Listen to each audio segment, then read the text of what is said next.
주일 예배에 나오신 여러분들을 주의 이름으로 환영합니다. 오늘 또 거룩한 예배 가운데 우리가 함께 나왔는데요. 우리 주변의 지체들과 같이 인사하며 함께 교제를 나누겠습니다.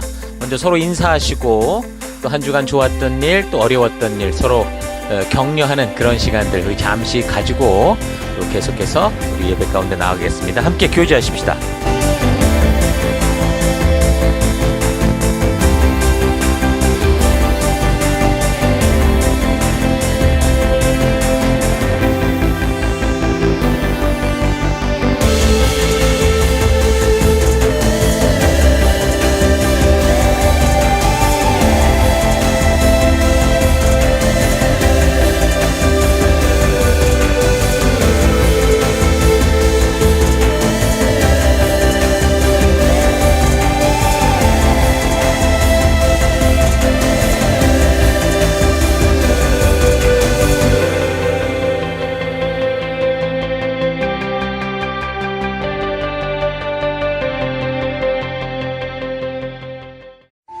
이제 우리가 예배 가운데 나아가기 전에 우리 잠시 지난 주간 우리의 삶들을 되돌아보십시다. 우리 하나님 앞에 나아갈 때 더러운 모습, 죄의 모습으로 나아갈 수가 없습니다. 이 시간 다 같이 함께 한 주간을 되돌아보시면서 회개 기도하시고 또 이런 예배를 허락하신 하나님께 감사드리고 우리 하나님 앞으로 온전한 모습이 될 수 있도록 다 같이 우리 잠시 회개하며 기도하십시다. 기도하겠습니다.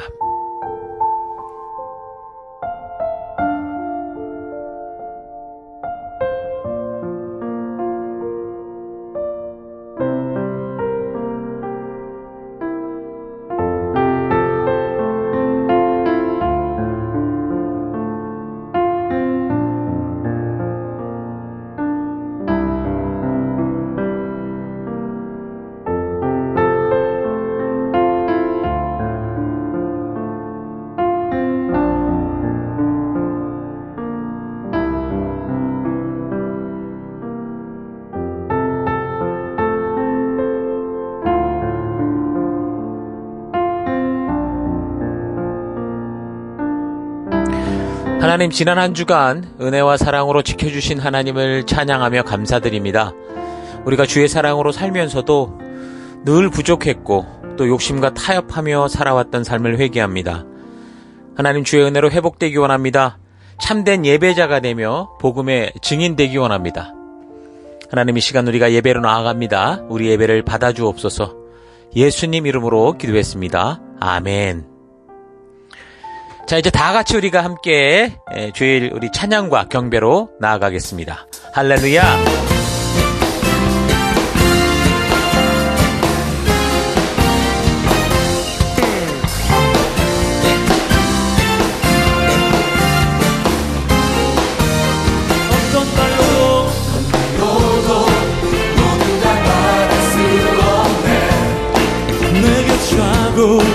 내게 차고 넘치게 채워주시는 은혜 무슨 노래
spend eternity with you.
거룩하신 하나님, 주의 백성들이 주의 부르심 앞에 나옵니다. 지치고 상한 영혼들, 외롭고 곤고한 하루하루를 보내는 이들, 육신의 질병과 마음의 고통으로 지친 영혼들, 하나님 간절한 소망이 있는 영혼들을 위로하여 주시고 치료하여 주시고 거룩한 생명의 길로 인도하여 주옵소서. 각자의 예배 처소에서 주의 얼굴을 구하며 우리 주의 임재하심이 있는 예배로 서 있습니다. 우리의 예배를 받아 주옵소서. 주의 거룩한 지성소에서 우리들을 오라 하실 때 예수의 피를 힘입어 겸손히 나아가는 우리가 되기 원합니다. 다 같이 사도신경을 고백하겠습니다. 나는 전능하신 아버지 하나님 천지의 창조주를 믿습니다. 나는 그의 유일하신 아들 우리 주 예수 그리스도를 믿습니다. 그는 성령으로 잉태되어 동정녀 마리아에게서 나시고 본디오 빌라도에게 고난을 받아 십자가에 못 박혀 죽으시고 장사된 지 사흘 만에 죽은 자 가운데서 다시 살아나셨으며 하늘에 오르시어 전능하신 아버지 하나님 우편에 앉아 계시다가 거기로부터 살아있는 자와 죽은 자를 심판하러 오십니다. 나는 성령을 믿으며 거룩한 공교회와 성도의 교제와 죄를 용서받는 것과 몸의 부활과 영생을 믿습니다. 아멘. 하나님, 우리의 이 고백이 단지 입술의 고백이 아니라 예배 순서로서의 고백이 아니라 우리의 삶으로 드러나는 고백, 우리 삶의 향기가 되고 우리의 그리스도의 편지로서 드러나는 우리가 되기 원합니다. 오직 주만 바라봅니다. 예수님 이름으로 기도했습니다. 아멘. 우리 주변 분들과 같이 인사하십니다. 하나님께서 당신을 사랑하십니다. 아멘. 7월 9일 우리 7월 둘째 주 우리 하나님의 말씀 함께 살펴가도록 하겠습니다. 오늘 사무엘상 세 번째 시간인데요. 4장에서 7장 우리 같이 하나님 말씀 또 살펴가도록 하겠습니다. 자, 본문에 해당되는 4장의 말씀을 1절부터 5절까지 읽어드리겠습니다. 그 무렵에 블레셋 사람이 이스라엘을 치려고 모여들었다. 이스라엘 사람은 블레셋 사람과 싸우려고 나가서 에베네셀에 진을 쳤고 블레셋 사람은 아벡에 진을 쳤다. 블레셋 사람이 전열을 갖추고 이스라엘 사람을 치자 치열한 싸움이 벌어졌다. 이스라엘은 이 싸움에서 블레셋에게 졌고 그 벌판에서 죽은 이스라엘 사람은 4,000명쯤 되었다. 이스라엘의 패잔병들이 진으로 돌아왔을 때 장로들이 말하였다. 주님께서 오늘 우리가 블레셋 사람에게 지도록 하신 까닭이 무엇이겠느냐? 실로에 가서 주님의 언약궤를 우리에게로 모셔다가 우리 가운데 있게 하여 우리를 원수의 손에서 구하여 주시도록 하자. 그래서 이스라엘 백성들이 실로로 사람을 보냈다. 그들이 거기 그룹들 사이에 앉아 계시는 만군의 주님의 언약궤를 메고 왔다. 하나님의 언약궤를 가져올 때에 엘리의 두 아들 홈니와 비느하스도 함께 왔다. 주님의 언약궤가 진으로 들어올 때 모든 이스라엘 백성이 땅이 진동할 정도로 크게 환호성을 올렸다. 우리는 이제 지난주까지 사무엘상 서론 그리고 이제 1장에서 3장 이제 시작 부분들을 우리가 좀 살펴봤습니다. 항상 우리가 살피고 있는 이 역사적인 시점과 그 시대의 역사적인 상황과 흐름에 대해 계속 우리가 역사적인 흐름을 파악하고 있어야 어느 성경을 보든지 우리가 바르게 그 역사 속에서 말씀하시는 하나님의 온전한 의도, 뜻을 만날 수 있다 그랬죠. 자, 하나님은 반드시 약속을 이루어 주시는 분이시기 때문에 그렇습니다. 하나님이 말씀하시는 것이 역사 속에 그대로 이루어져 가고 있기 때문인 거죠. 자, 그래서 우리가 조금 좀 뒤돌아보면 하나님께서는 그 아브라함과 약속했던 그 가나안 땅을 이제 사명의 장소로 삼아서 그곳에서 이제 그 아브라함의 믿음의 후손들이 열방의 제사장 나라요 거룩한 백성으로 살아갈 수 있도록 이제 모세를 통해서 출애굽시킨 이 이스라엘 백성들을 시내산에 먼저 모아서 거기서 분명한 하나님 나라에 관련된 법도와 규례를 주시죠. 분명한 언약을 맺으셨고, 그래서 이제 그곳에서 하나님께서 직접 이제 하나님 나라는 이런 거다. 우리가 이런 목적과 이런 뜻을 가지고 살아가는 거다. 이렇게 말씀해 주셨습니다. 그리고 이제 모세로부터 이제 그게 이제 여호수아에게 이제 사명이 넘어가면서 마지막 이제 가나안을 정복하는 그 전쟁에 있어서는 이 여호수아에게 그 일을 맡기시게 되죠. 그래서 드디어 이제 언약 백성으로서의 그 이제 정복의 삶을 시작하게 되는데 여호수아와 백성들이 부지런히 이제 이 사명을 감당을 합니다. 그래서 가나안 땅의 아주 핵심적인 세력들을 다 무너뜨리죠. 그리고 이제 그 땅의 주도권을 이제 가지게 됩니다. 자, 그렇게 가나안 땅에 대세를 주었어요. 근데 보면 아직 점령되지 않은 많은 지역들이 남아 있었기 때문에 그때 하나님께서 어떻게 하셨습니까? 그 사명을 여호수아 혼자 다 감당할 수 있게 한 게 아니라 여호수아에게서 이제 각 지파에게, 각 백성들에게 이걸 다 맡기시죠. 계속 이 사명이 변하지 않지만 그 맡아가는 그거를 감당하는 그 역할에 있어서는 계속 모든 사람에게로 이 역할이 넓혀져 가는 걸 볼 수 있습니다. 그러니까 본격적으로 언약을 맺은 백성들 스스로 하나님 나라의 백성답게 살아가는 그 사명의 삶을 살 수 있는 그 하나님 나라의 주인으로 그렇게 이제 서게 하시는 겁니다. 그래서 하나님의 법도와 규례가 다스리는 하나님 나라를 이루셔서 그 법 안에 인권과 공평과 평등과 사랑과 정의와 배려라고 하는 아주 귀한 이런 삶의 가치를 주어서 부름받은 백성들이 이런 하나님 나라의 가치를 따라 살아가게 하셨고 이런 하나님 나라를 온 열방 가운데 이룰 수 있도록 그렇게 하신 겁니다. 자, 그런데 이제 하나님 나라 백성답게 그렇게 살아가야 될 그때 이 백성들에게 맡겨진 첫 사명, 그러니까 가나안 족속들을 완전히 몰아내는 그 일에서부터 이 백성들이 타협을 하죠. 그래서 전쟁이 흐지부지 끝나게 되면서 하나님 나라 백성답게 하나님의 법도와 규례와 명령을 따라 살아가야 되는 이 삶의 방향, 하나님 나라를 이루어가는 이 방향이 이제 틀어지기 시작하는 겁니다. 그 당시는 몰랐겠죠.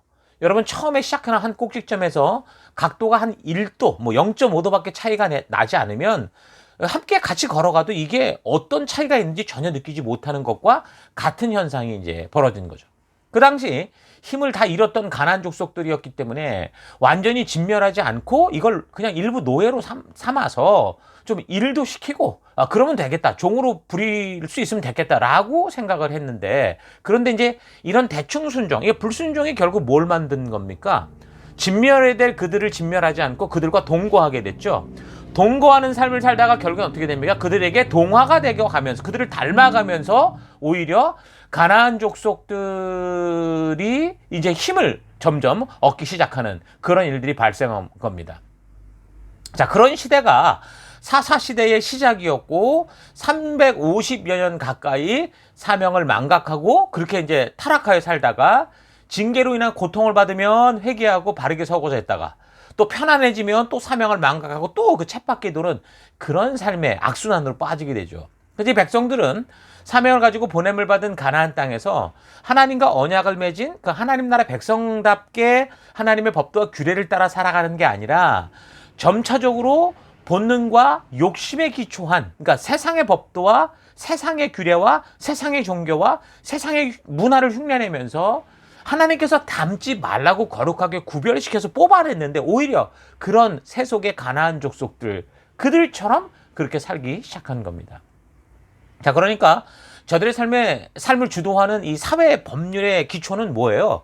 하나님이 주신 그 법도와 규례죠. 그래서 그것이 이미 전통적인 어떤 형식, 그들의 어떤 습관, 어떤 그런 이 풍습으로 세워졌는데, 사실은 하나님을 천지의 창조주요 또 유일한 신의 자리에서 이 세상의 잡신과 같은 그런 우상의 수준, 가나안의 우상의 수준으로 끌어내려 버려서 이게 완전히 가나안의 잡신을 섬기는 우상 숭배의 수준으로 이제 이게 돼버리고 만 겁니다. 지금 우리가 사무엘서의 시작 부분, 이 역사를 살피면 바로 이 시점이 바로 그런 그 상태가 거의 골마 터져갈 쯤의 그런 상태다라고 하는 것을 지금 이 역사가 보여주고 있는 거죠. 자, 겉은 하나님 나라 백성인데 그 풍습과 습관과 뭐 어떤 그런 전통은 다 하나님이 주신 그 종교적 법을 따라가고 있는데, 그러니까 하나님의 법을 종교화시켜서 따라가고 있는데 그 속은 어때요? 그냥 우상숭배자들과 똑같은 상태. 오늘날로 말하면 겉은 교인 있고 교회당을 왔다 갔다 하는데 사실 삶에 있어서는 세상에 나갔을 때 하나님의 가치가 아니라 세속의 가치를 따라 그대로 살아가고 있는 그런 상태, 그걸 정확하게 이제 보여주고 있는 거죠. 자, 그래서 1장에서 3장까지는 이 한나의 이야기를 통해서 하나님의 변치 않는 비전과 또 그 일을 이루시기 위한 하나님의 안타까운 마음을 그대로 보여주고 있고요. 또 엘리 가정의 이야기를 통해서는 그 사명을 주도할 그 사명을 맡았다고 하는 영적 지도자들이 지금 어떤 지경에 있는가를 주면서 이 시대를 우리가 잘 볼 수 있도록 지금 하고 있습니다. 그러면서 이제 4장에서 6장까지는 이스라엘 전체 백성들이 그럼 도대체 어떤 삶을 살고 있는가, 그들의 지금 이 삶의 이 태도와 습관과 그들의 삶에 나타나고 있는 그들의 모습이 어떤 것인가를 보여주고 있습니다. 그래서 사무엘서는 시작부터 이제 사무엘이 등장하지만 사실 잘 보면 사무엘의 이야기가 아니고요. 지금 이스라엘 족속들의 그 영적인 상태가 어떤 상태인가, 이 역사가 좀 어떻게 흘러가고 있는가. 그러니까 겉은 하나님의 자녀라고 말하지만 속은 세속의 가치를 따라 살아가고 있는 이런 불신앙의 삶이 얼마나 지금 바닥을 향해 쳐서 떨어지고 있는가를 보여주고 있는 겁니다. 그래서 1장에서 3장에서는 사무엘이 극적으로 등장하지만 오늘 우리가 살피는 이제 4장에서 6장을 통해 보면 너무도 중요한 블레셋과의 전쟁의 이야기에 사무엘이 전혀 등장하지 않습니다. 왜냐하면 그 시대의 이제 전체적인 흐름을 지금 보여주고자 하는 거기 때문이죠. 자, 이런 전체적인 흐름의 맥락을 잘 파악하고 여러분 읽어가야 사무엘서의 역사를 통해서 말씀하시고자 하는 하나님의 진실한 뜻을 우리가 바르게 만나갈 수 있을 겁니다. 자, 그러니까 지금 언약 백성으로 하나님 나라 백성답게 살아가야 할 이 사람들이 하나님은 어떤 분이라고 인식하고 있는가, 이 상황을 보면 저들에게 하나님은 창조주 하나님이요, 저들과 언약을 맺은 그런 하나님이 아니라 그들에게 사명을 주시고 그들을 거룩하게 구별하여 이 땅을 우리에게 맡기신 그 하나님이 아니라 그냥 완전히 그냥 하나의 자기들의 그냥 전통적인 신, 가나안에도 그런 우상들이 많이 있었으니까 저 나라에는 저런 우상이 있고 이 나라에는 이런 신이 있고 이런 것처럼 우리는 이런 신, 이런 식으로 가나안의 한 우상처럼 취급하고 있었다라는 겁니다. 자, 이런 내용을 우리가 바르게 잘 살펴야 되는 이유는 하나님을 자기들이 원하는 대로 사용할 수 있는 신이라고 생각하며 살아가는 것이 단지 그 시대 이 백성들의 이야기만이 아니고요. 바로 지금 교회를 다니며 살아가고 있는 나와 우리 시대 교인들의 이야기이기 때문에 그래요. 어느 시대나 이런 일이 똑같이 벌어지고 있기 때문에 그렇습니다. 사무엘 시대 이 백성들은 스스로 하나님 나라 백성이라고 그렇게 생각하면서도 저들이 아는 하나님의 수준이 그냥 우상, 미신 정도였었는데 지금 이 시대 속에서 교회를 다니며 하나님의 자녀라고 하는 교회당을 다니는 많은 교인들도 사실 똑같은 거예요. 하나님이 어떤 분인지 잘 몰라요. 그저 다른 신들보다 강하고 힘이 센 우상 정도로만 생각하는 그런 모습이 너무나 똑같기 때문에 우리는 이 역사를 통해 특별히 오늘 본문들을 통해 나의 모습을 잘 되돌아봐야 됩니다. 누구나 말은 그렇게 말하지 않지만 하나님을 자기들의 목적과 뜻을 이루어주는 어떤 수호신 중에 하나 정도로만 생각을 하고, 그러니까 결국에는 마술램프 속에 그 신비한 힘을 가진 지니 요정과 같은 그런 식으로 취급을 하는 거죠. 그래서 이 시대가 그런 시대다 보니 이 시대에 이런 왜곡된 신앙의 그 현실이 어떤 모습이냐, 지금 우리가 교회를 열심히 다니고 있으나 왜 성경은 우리를 안타까워하는가라는 것에 대한 얘기가 바로 여기 4장에서 6장에 그대로 이제 드러나고 있는 겁니다. 자, 그러나 이런 참담한 현실 속에서도 하나님께서 어떻게 하십니까? 한나를 통해 하나님의 뜻대로 살고자 하는 그 한 사람을 찾으시고 당신이 약속하신 언약을 지켜주시는 것처럼 이 백성들이 하나님을 우상의 하나로 오해하고 그렇게 살아가도 그런 백성들에게 하나님이 휘둘려 이렇게 가시는 게 아니라 스스로 하나님만이 참된 하나님이시다라는 것을 확실하게 증거하고 보여주시는 역사를 이루어 가거든요. 그게 바로 오늘 살피는 우리 본문의 내용인 겁니다.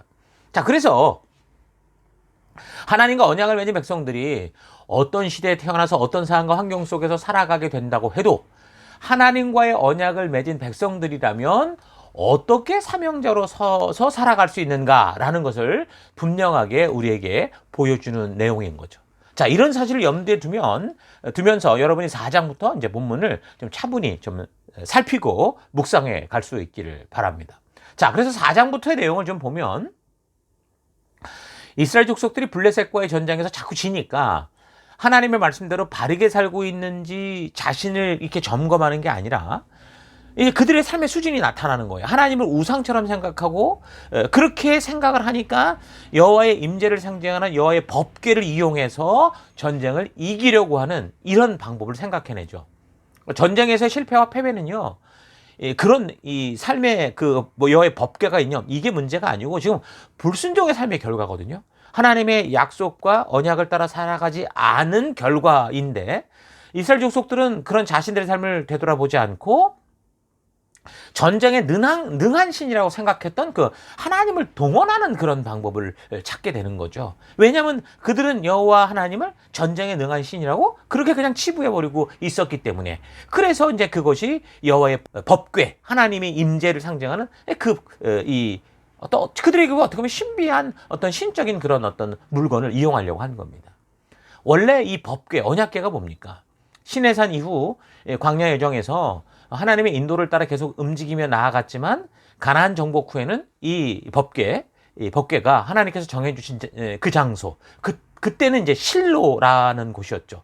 거기에 이제 성막을 세우고 그 성막 제일 안쪽, 그러니까 지성소의 원래 자리에 그렇게 있도록 그렇게 했었죠.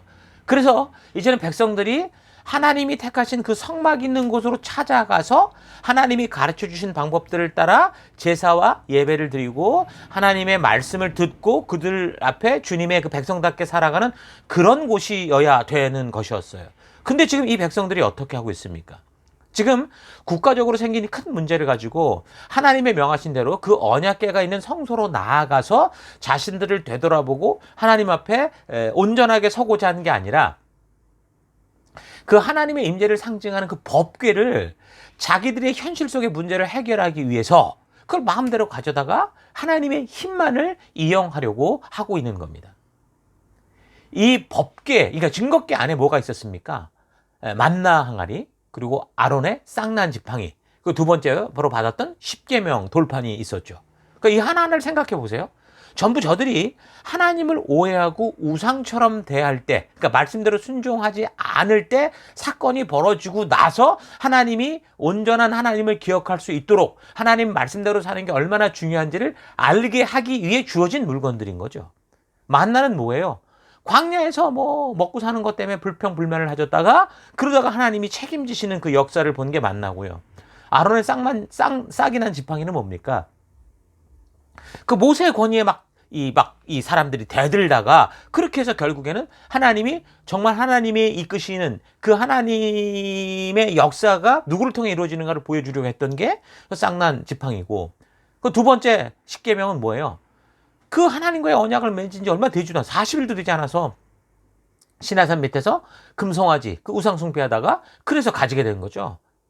다시 말해서 하나님의 말씀과 약속대로 사는 것의 중요성을 알게 하는 그런 증거물들인 셈인 거예요. 자꾸 딴 생각을 할 때 바른 길로 돌아오게 하는, 잊어먹지 않게 하는 살아계신 하나님의 증거라는 거죠. 자, 그런데 이들은 그런 말씀대로 사는, 이게 말씀대로 사는 게 얼마나 중요하냐라는 걸 말하고 있는데 그것을 알게 하는 이 여호와의 법궤를 자기들이 살려고 한 게 아니라 그 법궤를 가져다가 그저 자기들의 목적을 이루기 위한 어떤 우상의 어떤 큰 힘으로만 사용하려고 하고 있는 겁니다. 그래서 이 백성들이 이렇게 말씀이 아닌 자기들의 생각대로 엉뚱한 짓을 하게 되는데 이 법궤가 자기들에게 진으로 들어온다고 하니까 이 전쟁터로 들어오니까 이 백성들이 너무 흥분하는 거예요. 이제 우리 이겼다. 그 땅이 진동될 정도로 환호성을 지르는데 이 흥분된 소리를 그 적국인 블레셋 군대들까지도 그 진영에서까지 듣고 이걸 놀라서 두려워할 정도였어요. 자, 그러니까 이런 걸 보면 참 재밌죠. 이게 지금 온전한 일로 벌어지는 일이 아닌데도 지금 이 백성들이 자기들의 그 어떤 그 믿음에 심취된 상태인 거예요. 그래서 그들이 흥분된 상태인 거죠. 그러니까 그릇되고 잘못된 것임에도 불구하고 내가 그렇다고 생각을 하고 그렇게 착각을 하면 뭔가 감정적으로 막 엔돌핀이 과다하게 돌면서 마치 뭔가가 진짜 이루어질 것처럼 그렇게 느낀다는 거예요. 오늘날 교회 안에서 말씀에 근거한 이 바른 이 믿음이 아니라 이런 이상한 현상, 그러니까 플라시보 효과라든가 뭐 확증의 편향 효과라든가 마인드 컨트롤 효과 같은 이런 것들을 마치 하나님이 행하시는 것처럼 착각하게 하고 자꾸 눈에 보이는 현상들이나 감정적이고 또 감각적으로 뭔가 느끼게 하는 그런 일에 자꾸 집착하면서 성도들로 하여금 참된 말씀의 진리를 따라 바르게 서고 고민하고 생각하게 하려고 하기보다는 그런 현상에 치우치게 하는 그런 일들이 오늘날도 많이 벌어지고 있죠. 이스라엘 백성들은 자신들의 거룩한 삶, 그러니까 말씀대로 살아가는 그 삶을 요구하시는 하나님 앞에서 말씀대로 순종하며 언약 백성답게 하나님의 법도와 규례의 가치를 따라 살려는 그런 변화보다 자기가 원하는 대로 살다가 어려운 일을 만나니까 하나님을 자기들이 원하는 대로 우상을 만들어서 내가 이루고자 하는 것을 이룰 수 있도록 그렇게 사용하려고 하면서 스스로 흥분해 있고 광분한 그런 삶을 살고 있는 거죠. 하나님을 바르게 알지 못하고 자신들의 정체성을 상실하니까 지금 이 백성들은 하나님의 성막이든 예배든 법궤든 뭐 제사장이든 그 무엇이든 다 자기들에게 유익하고 유리한 대로 사용을 하려고 했지 하나님 뜻대로 순종하는 그런 모습에는 전혀 온전한 모습을 보이지 않고 있습니다. 자, 그러니까 하나님의 뜻이 아닌 자기들의 생각대로 믿으면서도 마음은 뜨겁고 감정은 최고로 달아올라서 여호와의 법궤를 마치 부적처럼 아주 용한 아주 능력 있는 부적처럼 사용하면서 사기가 충천해서 환호성 지르고 마치 뭔가가 이제 다 이루어진 것처럼 착각을 하고 있는 겁니다. 지금 이런 이스라엘 상태는 오늘날 우리 시대의 교회와 교인들 속에서도 너무 자주 보이는 모습이죠. 이렇게 자기들 생각과 뜻대로 하나님의 말씀이 선포되어야 하는 이 예배를 자기들의 마음에 맞는 대로 각색을 하고 사용하면서도 스스로 감정적인 흥분에 취해서 이것이 마치 하나님의 인도인 것처럼 착각하고 하나님의 말씀 앞에 나온 이들에게 말씀은 전하지 않고 말씀으로 고민하게 하고 말씀으로 자기를 되돌아보게 하는 게 아니라 그냥 노래와 재미있는 모임으로 뭔가 감정적인 흥분으로 환호성을 지르게 하는 이런 일들이 너무나 많다는 겁니다. 그래서 4장에서 6장의 사건을 통해 여러분들은 지금 이런 사실들 우리가 잘 분별하는 눈을 가져야 됩니다. 대부분 그렇게 교회 안에서 자기 흥분에 빠져 있는 사람들이 마치 하나님을 위해 엄청난 역사를 이루는 것처럼 다른 사람들을 부추기지만 5장, 6장을 보면 하나님은 사람이 하나님을 위해서 일하지 않아도 하나님 스스로 모든 것을 다 이룰 수 있는 분인 것을 보여주십니다. 우리가 아니면 하나님이 아무것도 못할 것 같이 생각하지 말라는 거예요. 우리가 하나님을 위하는 게 아니라 하나님께서 우리를 위하여 일하시고 계신다라는 거죠. 사람이 하나님을 위해서 일하는 게 아니라 사람은 하나님께서 우리에게 맡기신 그 거룩한 백성으로서의 그 사명을 성실하게 감당하는 순종의 삶을 사는 거, 이게 중요한 거예요. 우리가 연약하고 작아도 하나님의 말씀대로 순종하며 나아갈 때 골리앗도 넘어뜨릴 수 있어요. 그러나 우리의 힘을 극대화시키고 하나님의 힘까지 동원하려고 해도 그 뭔가 보여주려고 그렇게 한다고 한다면 그게 하나님의 뜻이 아니라면 그건 다 무너지게 돼 있다고요. 이스라엘 백성들이 위기의 순간에 자신을 되돌아보고 하나님의 말씀대로 바르게 순종하려고 하지 않고 하나님의 임재를 상징하는 그 여호와의 법궤를 들고 그래서 나갔을 때 결국 이스라엘은 크게 패했습니다. 그리고 심지어 그 법궤를 빼앗겼어요. 그래서 그 당시 막 나가던 제사장 그 엘리 아들들이 있었죠. 홈리와 비느하스도 그 참에 죽었어요. 그리고도 이런 소식을 듣게 된 98세나 되었지만 몸이 비대하고 뚱뚱했던 엘리 제사장도 이 소식을 듣다가 의자가 뒤로 넘어지는 바람에 목이 부러져서 그렇게 죽게 됩니다. 거기에다가 이런 여러 가지 괴로운 소식을 듣고 그 임신해서 이제 산딸이 됐던 며느리까지 충격을 받고 갑자기 진통을 일으키면서 아이를 낳고 사경을 헤매다가 하나님의 영광이 이스라엘을 떠났다. 이가봇이라는 말인데 그런 말, 하나님의 법궤를 빼앗겼으니 남은 게 무엇이냐, 이렇게 중얼거리다 이 며느리도 죽게 됩니다. 겉은 하나님의 이름으로 치장을 했지만 속은 하나님을 우상 정도로 여기며 살아가는 엘리 제사장이나 그 가정이나 이스라엘 족속들 전체가 결국 완전히 몰락과 패배 속에 빠지고 만 겁니다. 여러분, 하나님은요 이용당할 분이 아닙니다. 이용당하실 분이 아니에요. 하나님은 우리를 창조하셨고 그래서 우리의 주인이 되셔서 우리를 선한 길로 푸른 초장 맑은 신의 물가로 이끄시며 우리의 인생을 주도하시고 인도하시는 하나님이시죠. 그런데 하나님의 명령과 약속이 엄연히 있음에도 그것에는 관심도 쓰지 않고 살다가 위기를 만나면 이게 회개하고 돌아서는 것도 아니라 단지 하나님의 능력만을 이용하려고 하는 그런 삶들이라면 어떻게 되겠습니까? 그것은 승리로 가는 쉽고 빠른 길이 아니고요. 영원히 끝장나는 길입니다. 아무리 하나님이 영원히 거하시겠다고 하셨던 그 성전이라고 하더라도 하나님의 뜻대로 행해지지 않는 그곳에는 하나님이 계시지 않죠. 또한 하나님의 은혜를 입어 예수로 말미암아 구원을 얻은 성도라고 하더라도 계속해서 하나님의 명령과 약속을 무시하고 가라지처럼 자기 마음대로 살아간다면 결국 다 뿌리 뽑혀서 유황불에 던져진다는 거예요. 어쩌면 하나님이 이렇게 사람들과 언약을 맺으시고 사람을 통해 일하시고자 하는데 지금 역사를 통해 볼 때 대부분 실패한다고 해서 하나님이 없는 거 아니냐라고 생각할 수도 있을 거예요. 기드온이 그랬죠. 하나님이 부르실 때 하나님이 살아계시다면 아니 출애굽 때처럼 왜 그런 놀라운 기적과 이적들이 지금 나타나지 않냐? 왜 우리가 이렇게 미디안 족속에게 짓밟히냐? 그 하나님을 의심하는 것과 똑같은 상황이 될 수 있다라는 거죠. 앞뒤 전후 좌우를 모르니까 내가 버린 일로 말미암는 그 일을 모르니까 이런 생각을 할 수 있다라는 거예요. 그래서 하나님은 이렇게 사람들이 다 망쳐놓아서 그 거룩한 여호와의 법궤가 그냥 무슨 오래된 괴짝처럼 모욕을 당하는 가운데 스스로 그 여호와의 법궤가 이스라엘 진으로 다시 돌아올 수 있게 하셔요. 그러니까 하나님은 말씀 그대로 전지전능하신 분이시고 무소부지하신 하나님이 맞다는 거죠. 그래서 하나님은 사실 순종하는 사람들이 없어도 혼자서 일을 충분히 일하시고 또 더 놀라운 능력과 권세로 이 일을 이루실 수 있는 분입니다. 그런 능력의 모습을 이 5장, 6장을 통해서 분명하게 보여주고 있는데 여러분 이것을 좀 차분히 좀 읽어볼 수 있기를 바랍니다. 하나님은 전지전능하셔서 충분히 홀로 완벽하게 일하실 수 있는 분이십니다. 하나님은 스스로 충분히 완벽히 당신의 일을 이루어 가시는 분이세요. 그러나 성경을 볼 때 하나님은 지금까지 우리가 볼 때 홀로 사역하지 않으셨죠. 반드시 어떻게 일하셨어요? 사람을 통해 행하기를 원하시는 분이셨고 사람을 통해 일하시는 분인 것을 우리가 분명히 알 수 있습니다. 바로 이게 뭐예요? 이게 감사한 일이라는 거예요. 그래서 우리같이 형편없는 자들이 하나님을 드러내는 그런 언약 백성, 빚된 백성이 되고 사명자라고 부름을 받는 거예요.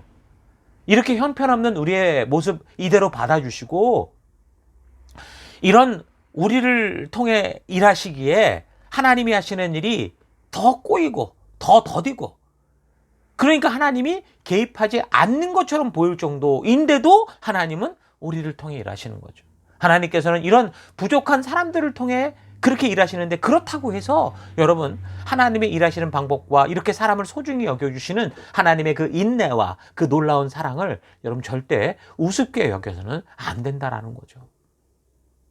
세상의 부모님들이 자녀들을 교육하지 않고 자녀 양육에 신경 쓰지 않고 어쨌든 우리는 우리 인생이니까 자기들이 원하고 하고 싶은 대로 마음대로 그렇게 살아갈 수 있어. 어쩌면 애들 신경 안 쓰면 더 잘 살 수 있을 거예요.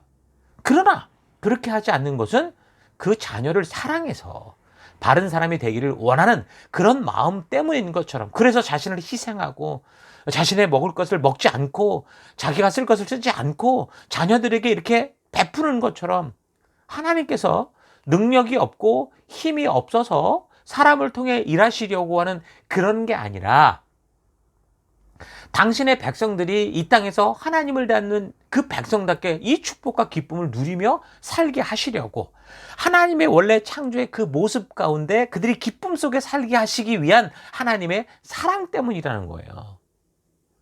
여러분 그러므로 그 능력의 하나님께서 우리에게 이런 삶의 기회를 주시는 것을 감사하고 또 감격해서 마음과 뜻과 정성을 다해서 하나님을 사랑하고 그의 명령과 약속을 지켜가는 여러분과 제가 될 수 있기를 축원합니다. 자, 4장에서 이제 6장에서 이제 이런 일들이 있고 나서 이제 7장의 내용은요. 이제 20년의 시간이 흘러간 뒤에 이야기가 나옵니다. 7장 2절. 법궤가 기랏 여아림으로 돌아와서 머문 날로부터 20년이 지났을 때야 비로소 이스라엘 백성들이 자기의 비참한 처지에서 여호와를 생각하고 그분께로 돌아왔다. 이렇게 말합니다. 자, 그러니까 이 상황을 보면 여호와의 법궤를 빼앗기고 나서도 이스라엘은 전혀 바른 회개가 없었고 또한 여호와의 법궤가 하나님의 능력으로 스스로 돌아왔을 때 사건을 보면 그걸 구경하다가 거기서 죽는 사람들이 생겼죠. 그러니까 이 법궤를 어떻게 대하는지가 하나님의 뜻이 무엇인지를 바르게 모르고 있었다라는 거예요. 하나님의 뜻대로 바르게 사는 일에는 무관심했고 그저 여전히 무슨 신비한 기적이나 일으키는 그런 우상 정도로만 알고 있었다라는 걸 우리가 알 수 있죠. 자, 그렇다면 어떻게 20년의 시간이 흐른 후 저들은 왜 이제서야 회개하고 여호와께 돌아왔을까요? 이 20년의 블레셋의 박해와 억압 속에서 백성들은 아마 견디고 힘든 고통을 당하고 있었을 겁니다. 이미 우리가 사사기 패턴을 우리가 알고 있죠. 웬만하면 그들이 맷집으로 버티다가 정말 견디지 못하겠으면 정말 방법이 없으면 그때 하나님 붙드는 거 우리가 알고 있죠. 그러니까 사사기의 패턴처럼 계속된 박해와 억압이 이스라엘 백성들로 하여금 하나님을 찾게 했을 겁니다. 그래서 우상처럼 찾는 것이 아니라 바른 회개와 회복이 그나마 있었던 것은 여기에 중요한 리더가 있었어요. 바로 사무엘이었죠. 사무엘의 역할이 있었던 겁니다. 하나님의 뜻을 알고 하나님께서 소통하실 수 있었던 사무엘이 이런 민족의 상태를 그냥 보고 있을 수만은 없죠. 분명히 나름대로 하나님의 뜻을 알게 하기 위한 그런 노력들, 그런 순종의 삶들이 있었을 거예요. 그래서 4장 1절을 참고하면 이미 온 민족들이 사무엘의 말을 귀 기울여 듣기 시작했던 것을 알 수 있거든요. 자, 그러던 와중에 블레셋과의 전쟁으로 엘리 제사장을 비롯한 제사장 가정이 다 죽게 되고 그 후 더더욱 사무엘의 영향력은 커졌을 것인데 아마도 사무엘은 하나님의 말씀을 전하는 일들을 했을 거라고 봐요. 그런 사무엘이어도 온 민족이 죽게 돌아오게 하기까지 20년이라는 세월이 걸렸다라는 거죠. 사람들에게는요, 이상한 똥꼬집들이 있습니다. 그래서 하나님의 말씀대로 믿기보다 자기가 꼭 경험을 하고 느껴봐야 믿겠다, 이런 식으로 우기는 경우가 많죠. 성경에도 그런 예가 많습니다. 기드온도 그렇고 도마도 그렇고. 여러분, 그러나 지혜로운 사람은 어때요?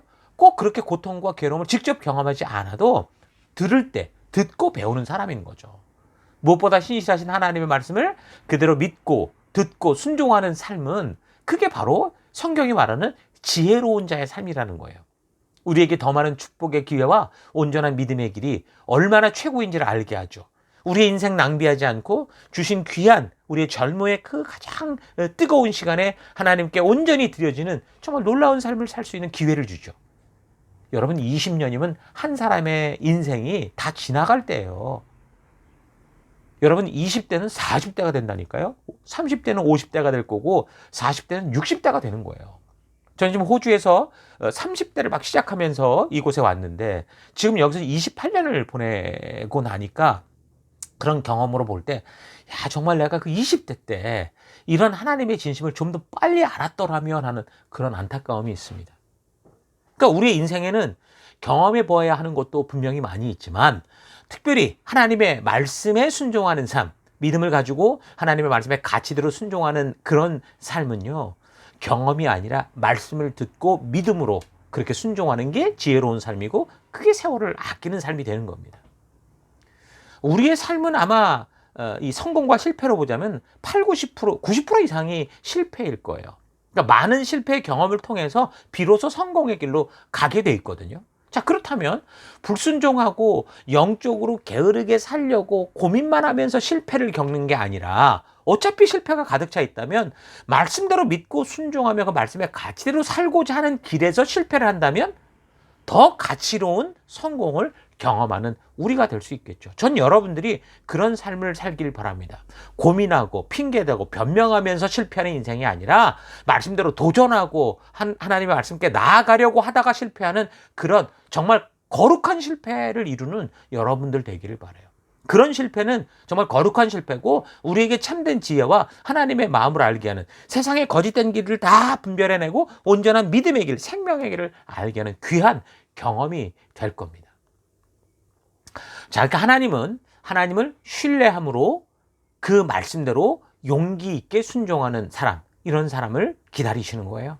어떻게 해요? 20년을 기다리셨다고 그랬는데 20년뿐만이 아니라 400년도 기다리시고 심지어 1000년, 중세시대 마틴 루터가 나오기까지 그렇게 기다리신 하나님이시죠. 그래서 난 우리 교회 젊은이들이 정말 지금 이 싱싱한 10대에 20대, 30대 나이에 내가 꼭 세상에 죄악된 것들을 경험하고 느껴야만 되겠다, 세상을 다 경험해봐야 되겠다라는 똥꼬집 부리지 말고 다니엘처럼 하나님의 신실하심을 믿고 그 말씀대로 우리를 사랑하여 주신 하나님의 약속과 명령대로 그 주어진 삶의 여러분의 현장에서 믿음으로 살아내는 거룩한 도전을 이루는 여러분 되기를 바랍니다. 그러기를 정말 기대해요. 그런 삶에서 발생하는 실패는요, 말씀드린 거룩한 실패인 거예요. 우리를 반드시 바르고 온전한 길로 이끌어주는 소중한 실패, 거짓된 길을 다 드러내는 그런 실패. 여러분, 그런 실패는 두려워하지 마십시오. 그래서 여러분의 삶의 현장 속에 나타나는 골리앗을 무너뜨리고 블레셋을 무너뜨리고 하나님의 약속대로 혼자서 이 백이 일당 백, 일당 천을 하는 그런 놀라운 기적과 그런 역사를 누리는 여러분 되기를 축원합니다. 어쨌든 자, 그렇게 백성들이 20년을 똥꼬지 피우다가 돌아올 때도 하나님은 기뻐하며 받아주시는데 사무엘을 통해서 그 백성들에게 올바르게 주님 앞으로 돌아오는 그런 방법을 알려주셔요. 7장 3절을 보면 사무엘이 이스라엘 온 족속에게 말하여 이르되 만일 너희가 전심으로 여호와께 돌아오려거든 이방신들과 아스타롯을 너희 중에서 제거하고 너희 마음을 여호와께로 향하여 그만을 섬기라. 그리하면 너희를 블레셋 사람의 손에서 건져내시리라. 무엇에 대한 회개일까요? 지금 뭘 회개하라고 하고 있습니까? 여호와 하나님만을 섬기지 않은 거예요. 하나님이 아닌 다른 우상을 숭배했던 것을 회개하라고 지금 말하고 있는 거예요. 하나님과 더불어 다른 것들을 섬겼던 것을 회개하라는 거예요. 오직 유일하신 하나님을 여러 잡신들 중에 하나로 취급한 것에 대해서 회개하라는 거죠. 이스라엘 백성들의 전통적으로 보이는 삶의 겉 형식은 이 시내산에서 맺었던 그 종교적 이 율법을 따르고 있었으나 속으로는 그 하나님을 오해했고 자기 수호신 정도로만 생각했기 때문에 지금 가나안의 여러 신들도 더불어 섬기며 그렇게 살았던 그 모습이 지금 여기 7장 3절 그대로 보여주고 있는 거예요. 양의 탈을 쓴 늑대가 위험하다고 얘기를 하는데 여러분 그런 것처럼 목사의 탈, 성도의 탈을 쓴 하나님을 우상으로 생각하는 양복 입은 무당 같은 목사, 교인들은 참 위험한 존재가 아닐 수 없습니다. 오늘날 교회를 다니는 수많은 교인들이 이런 이중적인 삶을 아주 자연스러운 것처럼 당연히 그러는 것처럼 살아가고 있습니다. 그래도 되는 것처럼 성도들이 죄악으로 완전히 치우친 이 세상으로 나가는 것도 심각하지만 그보다 더 심각한 건 뭐예요? 교회 안에 거하면서 세상과 혼합되는 거예요. 그러니까 살아가는 겉모습은 교회를 다니고 예배를 드리고 기독교의 용어를 쓰는 교인이라고 말하는데 삶의 모습은 어때요? 세상과 똑같이 살아가고 자기는 교회를 다니니까 그래도 스스로 괜찮다고 착각하고 살아가는 이런 혼합의식, 이중적인 삶의 태도는 자신을 스스로 속이는 거고 결국은 멸망의 길로 가게 하는 그런 길이기 때문에 이건 아주 위험한 거죠. 성경은 하나님을 모르고 세상에서 살아가는 사람들의 삶에 대해 이야기하지 않습니다. 다 하나님의 부르심을 받은 사람들과의 이야기예요. 그래서 그들이 보냄을 받은 땅에서 보냄을 받은 정체성을 따라 살아가느냐 그렇지 않느냐 하는 이야기들입니다. 그래서 성경을 통해 발견하는 가장 큰 문제는 뭐예요? 세상 반, 하나님 반의 혼합주의, 이중적인 신앙의 태도들이에요. 교회 안에 있으면서 세속을 따라가는 거예요. 성경은 그래서 우리에게 오직 여호와만 섬겨라. 세상이냐 여호와냐 선택하라. 여호수아도 그랬잖아요. 지금 사무엘도 지금 그 얘기를 하고 있는 거예요. 그래서 사무엘도 돌아오는 이 백성들에게 돌아오겠다고 하는 백성들에게 그럼 너희가 섬기는 우상들을 다 제거해버리고 더 이상 그것이 너희를 주도하지 않게 하고 마음 나누지 않고 오직 하나님과의 약속, 하나님 말씀대로 돌아와야 된다. 라고 회복이라는 게 그런 거라고 그랬잖아요. 그냥 돌이켜서 방향 전환만이 회복이 아니고 하나님과 원래 약속한 그 자리, 사명의 자리, 빗된 자리, 거룩하게 구별된 제사장 나라답게 살아가는 그 삶을 살아가는 게 회복이라고 그랬죠. 거기로 돌아오라고 하는 겁니다. 오늘을 살아가는 이 시대의 교회들의 문제, 성도들의 문제, 또한 혼합주의, 이원론적인 삶의 문제 똑같습니다. 하나님을 믿어도 자기 마음대로, 자기 생각대로 믿었다. 이거하고 똑같다라는 거죠. 회개도 마음대로, 약속도 마음대로, 봉사도 마음대로 자기 생각에 옳은 대로 행하고 살아가는 게 요즘 이 시대 교회 문화가 아닌가 싶어요. 우리가 하나님을 믿는다는 것은 하나님의 말씀대로 나를 바꾸고 하나님의 말씀대로 살아가는 것을 말하는 거예요. 그래서 하나님은 구원된 백성들을 교회, 신의 산으로 모으신 거고 그곳에서 말씀으로 당신을 알리시고 내가 누구인지를 알게 하셔서 그 말씀에서 말씀하는 대로 나의 원래 창조의 모습으로 나를 세워가시고 그 모습으로 살게 하신 거죠. 그래서 교회 나온 사람들이 교회를 다니면 가장 먼저 이렇게 하나님의 뜻을 바르게 말씀으로 들어가서 하나님의 뜻을 바르게 알아야 되는데, 그런데 문제가 지금 하나님의 말씀을 가까이 대하는 것을 굉장히 어렵고 불가능한 것처럼 그렇게 생각을 하고 포기하고 관심도 두지 않는다는 거예요. 그러다 보면 하나님이 어떤 분이신지를 온전히 알지 못하게 되고, 그렇게 시간이 흐르면 어떻게 돼요? 하나님을 자기 마음대로 생각하고 자기가 기대하는 그런 어떤 신으로 만들겠죠. 그래서 결과적으로 하나님의 말씀대로 나를 변화시키는 게 아니라 내 생각대로 하나님을 만드는 그 완전히 이상한 우상 숭배에 빠지게 되는 겁니다. 그래서 내가 생각할 때 오늘 성도들이 해야 될 회개 중에 가장 큰 회개는 뭐냐? 나를 비롯해서 하나님을 마음대로 생각하는 거, 하나님을 마음대로 사용하려고 하는 거예요. 이게 하나님과의 약속의 첫 계명을 어기는 거거든요. 이게 10계명 중에 1, 2계명을 어기는 거예요. 출애굽기 20장 3절, 너는 나 외에는 다른 신들을 너에게 두지 말라. 너를 위하여 새긴 우상을 만들지 말고, 또 위로 하늘에 있는 것이나 아래로 땅에 있는 것이나 땅 아래 물속에 있는 것의 어떤 형상도 만들지 말며 그것들에게 절하지 말며 그것들을 섬기지 말라. 그러니까 이것은 사무엘이 말하듯이 철저히 혼합적인 삶, 이중적인 삶을 버리라고 하는 강한 명령이죠. 그러니까 우리는 교회를 다니면서 당연히 교회를 다니니까 이 1, 2계명 하나님 외에 다른 신은 없어 라고 생각을 할 거고, 나는 다른 우상을 만들지 않아 라고 생각할지 몰라요. 근데 가만히 우리의 삶들을 되돌아보고 우리의 삶을 잘 분석해 보세요. 지금 기독교 안에 가장 크게 성행하고 있는 가장 심각한 죄가 바로 하나님을 자기 마음대로 생각하고 자기 마음대로 사용하는 죄, 이 10계명의 1, 2계명을 완전히 어기는 죄라는 거죠. 이런 사실을 가장 빨리 발견하려면 지금 내가 교회당을 다니고 있고 봉사를 하고 여기를 보지 말고 나의 기도의 내용, 내가 살아가는 삶의 가치가 어디에 있는가, 지금 나의 돈이, 나의 시간이 어디에 쓰여지고 있는가를 보면 금방 알 수 있어요.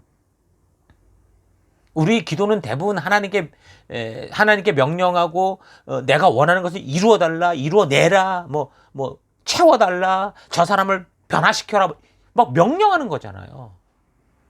이스라엘 백성들이 왕을 내놓으라고 하나님 앞에서 집단주의 하듯이 이미 결정은 내가 다 했어요. 그러니까 하나님은 딴 말 할 거 없고 여기 사인하세요. 보증자로 사인하세요. 도장 찍어주세요. 당신의 능력을 여기다 퍼보세요. 이런 식인 거죠. 그러니까 솔직한 양심으로 잘 되돌아보면 우리의 기도는 이 10계명의 1, 2계명부터 다 어겨버리는 거고, 하나님을 내 마음대로 각색하고 명령하고 하는, 결국 내가 만든 우상 숭배의 결과다라는 것을 부인할 수 없을 거예요. 사실 그렇지 않습니까? 하나님과의 시내산 약속 이후 사람들은 끊임없이 하나님을 마음대로 사용해 왔습니다. 성도의 삶을 하나님이 주도하시고 하나님이 이끄는 게 아니라 성도들이 하나님께 지시하고 명령하고 자기 생각대로 끌고 다니면서 하나님을 주도하려는 것이 사람들의 욕심이었죠. 왜 그렇습니까? 하나님의 약속과 명령이 무시되는 곳에서는 당연히 자연스럽게 생기는 죄악들이기 때문에 그래요. 여러분의 기도와 삶 속에 이런 모습이 나타나고 있다면 내가 지금 하나님의 말씀과 멀어져 있구나, 내가 지금 하나님의 약속과 명령에 대해서 무시하고 있구나라는 이런 사실을 깨달아야 됩니다. 그러니까 결국 진정한 회개가 뭐예요? 단지 말로만 뉘우치는 게 아니라 하나님의 명령과 약속 앞으로 돌아와서 하나님과 언약했던 그 백성답게 보냄을 받은 그곳에서 보냄을 받은 사명을 따라 살아가고 있는 것, 그것을 바로 변화된 삶이다라고 말하는 거예요. 그래서 사무엘도 회개하는 백성들에게 자기의 고집과 생각을 버리고 시내산에서 했던 하나님과의 약속과 명령 앞으로 바르게 돌아와서 그 사명자의 길에 설 수 있도록 그렇게 이 백성들을 이끌고 있는 거죠.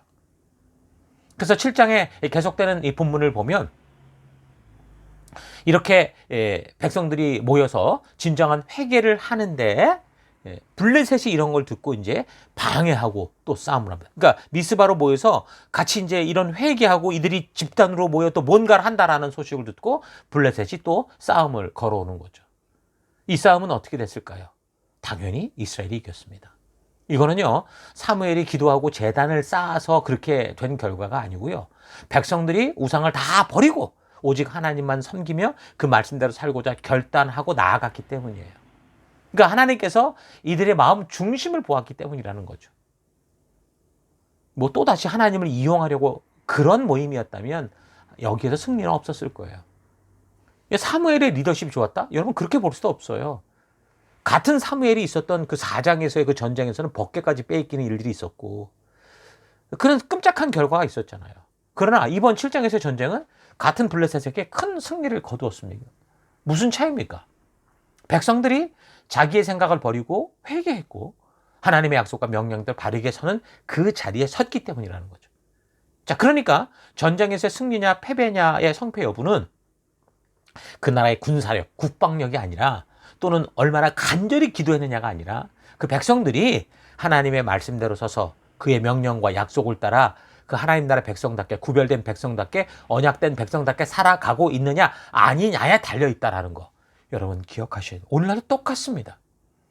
미국이나 중국이나 뭐 일본이나 러시아나 뭐 초강대국이다 뭐 그렇게 얘기하면서 천조국가 이렇게 불리는지 몰라도 여러분 그 패배와 그 멸망은 순식간이 될 수 있어요. 하나님의 가치를 얼마나 저들이 실천해 가느냐 아니냐 그것이 그 국가의 운명이 달려있다는 거 저는 그렇게 확실히 믿습니다. 자, 4장에서의 전쟁 때 언약궤 옆에는 그 완전히 막가파 조폭 제사장 홈리와 비느하스가 있었고 하나님의 음성도 듣지 못하는 엘리가 제사장으로 있었고 또한 백성들은 자기 생각에 옳은 대로 살아가면서 하나님을 사용하는 삶을 그렇게 살았습니다. 그 결과 그들은 패배였고 패망이었고 성소가 짓밟히고 법궤가 뺏기는 그런 끔찍한 결과가 있었죠. 그러나 7장에서는 뭐가 변해? 더 최악이었어요. 더 힘들었어요. 그런데 자기의 생각을 버리고 하나님의 뜻대로 자신들을 변화시켜 사명대로 살고자 하는 진정한 회개가 있었던 거죠. 그러니까 거기에 뭐가 있었던 거예요? 승리가 있었던 거예요. 늘 하나님을 믿노라 하면서도 함께 가지고 있었던 모든 우상들을 땅속에 묻고 제거해 버리니까 생각의 변화에만 느낌에만 결심에만 멈추는 게 아니라 혼합된 삶을 오직 여호와만 섬기는 삶으로 실제로 변화되니까 하나님의 명령과 약속대로 행하는 순종의 삶을 살아가니까 하나님께서도 그 약속대로 그 백성들을 위해 블레셋 군대를 무찌르시는데 천둥과 벼락으로 내리치시는 거예요. 그 사기를 다 꺾어버리는 거예요. 그래서 이스라엘 백성들이 그것만 보고서도 그 살아계신 하나님의 역사를 보고 사기충천해서 싸워 이기는 그런 역사를 만들어내죠. 하나님의 약속대로 한 사람이 100명을 감당하고 한 사람이 1000명을 이겨내는 큰 승리의 깃발을 들러올릴 수 있도록 그렇게 약속을 지켜주시는 거예요. 여러분 이런 걸 보면 하나님 안에서 하나님과의 약속과 명령대로 사는 이런 삶들은요 결코 우리를 재미없게 만들고 우리를 속박하는 그런 게 절대 아니에요. 너무 익사이팅한 그런 삶인 거죠. 오히려 자유처럼 보이는 자기 마음대로 사는 인생이 결국 더 힘센 사람들에게 속박당하고 핍박당하는 그런 삶, 짓밟히는 삶을 살게 되는 거예요. 여러분 십자가의 길이 생명의 길이다라는 거 잊지 마시고 이런 역사의 안목을 가지고 믿음의 길을 기쁨으로 걷는 여러분과 제가 되기를 바랍니다.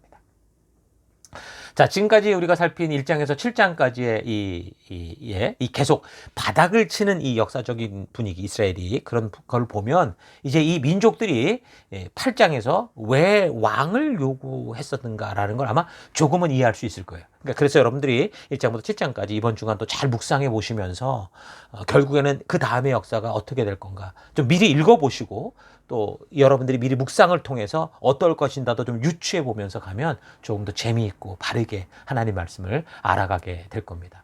자, 이번 주간 이런 사실을 잘 묵상하시면서 나의 새 언약된 백성으로서의 그 삶의 현 주소가 어디인가 나를 좀 잘 분별해 보고 그래서 이 시대에 하나님이 찾으시고 함께 동행할 수 있는 그런 사무엘과 같은 다윗과 같은 다니엘과 같은 그런 믿음의 삶으로 승리하며 그 믿음 속에 그 믿음의 삶 속에 하나님이 여러분을 통해 이루시는 놀라운 기적과 역사들을 누리는 그런 한 주간 되기를 주의 이름으로 축원합니다. 자, 오늘 또 들은 말씀 잘 묵상하십시다. 자, 묵상한 말씀을 가지고 잠깐 기도하며 주께 나아가는 그런 시간 갖도록 하겠습니다. 함께 묵상하겠습니다. 네, 오늘 들은 말씀을 가지고 정말 나의 영적인 상태가 지금 어디까지 와 있는가 좀 잘 되돌아봤으면 좋겠습니다. 하나님의 전적인 은혜로 죽음의 홍해를 건너서 그 시내산에서 그 말씀 앞에서 언약 백성으로 초대되고 그래서 하나님 나라 백성으로 거룩하게 구별된 사명을 가지고 살아가는 우리 이 삶의 현장 이 현장이 바로 그런 현장이거든요. 그게 바로 여러분과 저인 겁니다. 그런데 내가 지금 서 있는 그 내 삶의 현장에서 나는 정말 그렇게 살아계신 하나님, 나를 구원하신 하나님과 약속한 그 약속과 언약을 따라 언약 백성답게 빛과 소금 되어 내 주변의 사람들이 정말 나를 보고 하나님께로 나아가는 길을 찾고 생명의 길로 나아가는 그런 삶을 살고 있는지, 아니면 오히려 내가 저들의 세상 욕심과 정욕과 탐욕과 음란한 삶을 닮아서 사명자가 아닌 반대로 생명을 오히려 어두운 길로 함께 지옥으로 가는 그런 그릇된 삶을 살고 있지는 않은가, 좀 차분히 되돌아봤으면 좋겠습니다. 나의 삶이 말씀의 가치와 멀고 또 하나님은 늘 나를 도와야 되는 이용의 대상으로 생각하며 살아왔던 것, 그래서 여러분 우리가 좀 회개하시고 능히 스스로 행하실 수 있는 하나님이시지만 나를 위해 나를 통해 일하시는 당신의 그 놀라운 역사를 우리에게 맡기시고 함께 우리와 동행해 주시는 나로 그 영광을 누리게 하시고 그 뒤에서 우리를 보면 기뻐하시는 이 놀라운 사랑에 감사하며 그 하나님 닮는 우리가 됐으면 좋겠습니다. 그래서 내가 그렇게 주의 부르심을 따라 말씀의 가치대로 살 것을 결단하고 우리가 이 시간 함께 회개하고 온전치 못한 거 온전히 회개하고 주 앞에 나아가 기도하며 결단하는 그런 시간 우리가 가지길 원합니다. 그래서 이 시간 기도할 때 하나님, 먼저 우리가 언약된 백성된 정체성을 잊고 세상처럼 살아온 것 하나님 회개합니다. 여러분 회개하시고요. 새롭게 시작되는 이 새로운 하루하루 참으로 어둠을 밝히는 빛된 존재로서의 삶 내가 살아가기 원합니다. 방황자가 아니라 방탕하는 자가 아니라 사명자여 부르심을 받은 자처럼 사는 내가 되길 원합니다. 그렇게 기도하시기 바랍니다. 그리고 한 가지 더, 하나님, 내가 살아가는 삶의 현장에서 영원한 죽음으로 가는 이들로 하여금 저들이 진정으로 나아갈 예수 그리스도 생명의 길로 그들을 인도할 수 있는 그런 내가 되기 원합니다. 그들을 어둠으로 이끄는 자가 아니라 그들을 빛으로 이끄는 내가 되기 원합니다. 그래서 하나님, 내가 그곳에서 하나님 나라가 이루어져 가며 하나님의 하늘의 뜻이 이 땅에서도 이루어지는 그런 삶을 살아가는 내가 되기 원합니다. 다 같이 잠시 함께 기도하겠습니다. 기도하십시다.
하나님, 오늘도 말씀을 통해 우리의 모습들을 되돌아보게 하시니 고맙습니다. 나도 모르게 하나님을 오해해왔고 나도 모르게 하나님을 내 마음대로 생각해왔던 것, 주의 말씀 앞에 바르게 서지 못한 것을 또 되돌아봅니다. 하나님, 그래서 우리가 언약된 백성된 이 정체성을 잊고 세상처럼 나의 만족과 유익만을 위해 살아왔던 것 회개합니다. 새롭게 시작되는 매일을 주시고 매월 이렇게 기회를 주시는데 내가 살아가는 이 삶의 더 곳곳에서 참으로 어둠을 밝히는 빛된 존재로서의 삶 살아가는 내가 되기를 결단합니다. 내가 살아가는 삶의 현장에서 영원한 죽음으로 가는 이들로 하여금 저들이 진정으로 예수 그리스도 생명의 길로 나아갈 길을 알리는, 나아갈 길을 닦는 내가 되기 원합니다.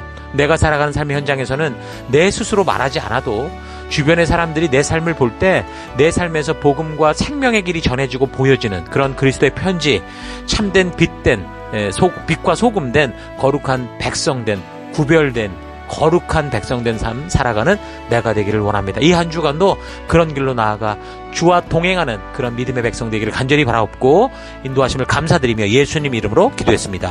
아멘.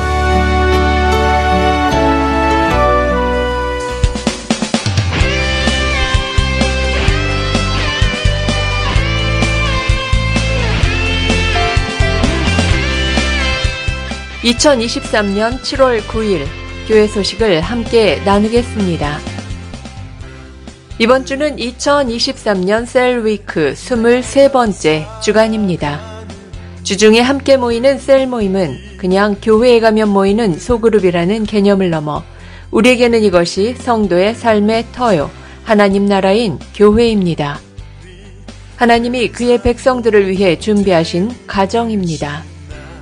하나님께서 구원받은 백성들을 위해 영적인 가정을 준비하셔서 주 안에서 새롭게 태어난 생명들이 그곳에서 먹고 자라며 성장할 수 있게 준비하신 것이 진정한 교회인 셀입니다.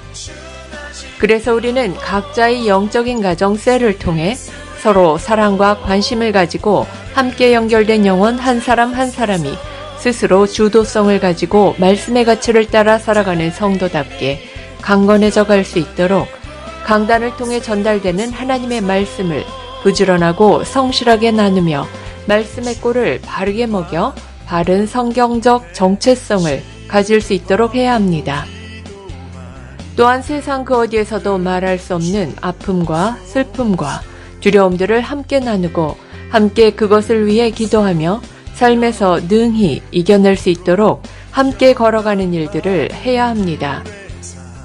그래서 사랑의 돌봄과 성경과 역사를 통해 하나님의 의도를 알게 하는 교육이 셀로 함께 모이는 부르심의 목적임을 잊지 말고 하나님이 부르신 바른 방향을 향해 바른 방법으로 서가는 우리가 되십시다.